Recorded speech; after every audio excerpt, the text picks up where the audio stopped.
অনেক নারী পর্দা করেও জাহান্নামে যাবে। অনেক নারী হিজাব, নেকাব, ফুল বোরকা মেইনটেইন করার পরেও সে জাহান্নামের অধিবাসী হবে। এজন্য আমরা আজকে জানবো যে পর্দা করেও কোন নারী জাহান্নামে যাবে, কোন কারণে যাবে, কিসের জন্য যাবে। মাথায় রাখতে হবে জাস্ট পর্দা করলেই হবে না। যতই নেকাব পরিধান করেন, আপনি যতই ঢিলে ঢালা বোরকা পরেন না কেন, আপনি জান্নাতের বাসিন্দা হবেন না, আপনি জাহান্নামের বাসিন্দা হবেন। এক নাম্বার, আপনি বোরকা পরলেন, নেকাব পরলেন, কারণ নাই অকারণে বাহিরে ঢ্যাং ঢ্যাং ঢ্যাং ঢ্যাং করলে ঘুরলেন, বাজারে গেলেন, নদীর ধারে গেলেন, কারণ ছাড়া। আপনি মাসে একবার বের হবেন, ঠিক আছে, সপ্তাহে একবার কাজ, বাজারে যেতে হবে মাস্ট, ঠিক আছে, কিন্তু কারণ নাই, সারা দিন ঘুরে বেড়ায় বোরকা পরে।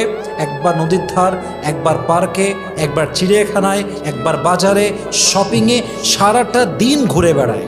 মাথায় রাখবেন, কোরআন আপনাকে বলছে ওয়াকরনা ফি বুয়ুতিকুন্না, তুমি তোমার ঘরে অবস্থান করো, প্রয়োজন ছাড়া বাহিরে বের হয়েও না। অনেক মেয়ে দেখবেন বোরকাওয়ালি কিন্তু টোটো কোম্পানির ম্যানেজার, সে না ঘুরলে তার মন ভরে না, অলওয়েজ সে ঘুরতেই থাকে। মাথায় রাখবেন, ঘোরাঘুরি, কোথাও যাওয়া, ট্যুর করা, ভিজিট করা ইজ নট আ ফল্ট, এটা কোনো ত্রুটি নয়, but everything has a limitation. Islam প্রত্যেকটা জিনিসকে ব্যালেন্স করে দিয়েছে। ইসলাম প্রত্যেকটা জিনিসকে এমনভাবে সীমাবদ্ধ করেছে যা অতিরিক্ত নয়, বাড়াবাড়ি নয় এবং কমও নয়।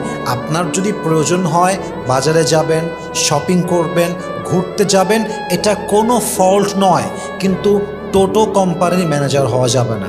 আপনাকে জরুরতে বাইরে যেতে হবে, মাঝে মাঝে ঘুরতে যেতে হবে।